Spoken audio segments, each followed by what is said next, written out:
akamtuma mwanake wa Yesu Kristo, ya kwamba yeyote amwaminie asipotee bali apate uzima wa milele.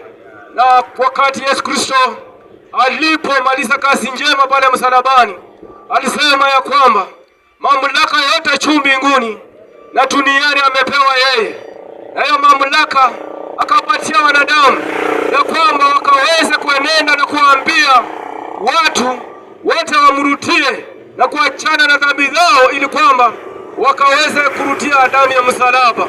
Ndiposa hata sisi tunakuja kuambia ya kwamba Yesu anawapenda na anawahitaji katika ufalme wake wa mbinguni.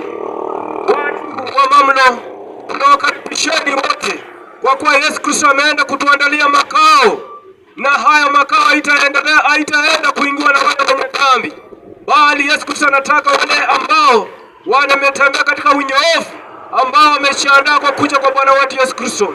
Sisi sote yafaa tuzingatie kwa ajili ya majira na matukio ambayo inatendeka kwa sasa.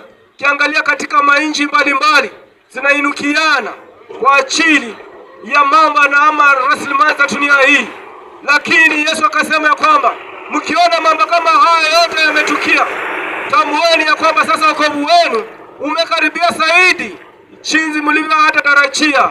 Lakini sisi wote yafaa tumakinike, kwa kuwa kuna juaye siku wala saa kwa kukuja Bwana wa Mungu.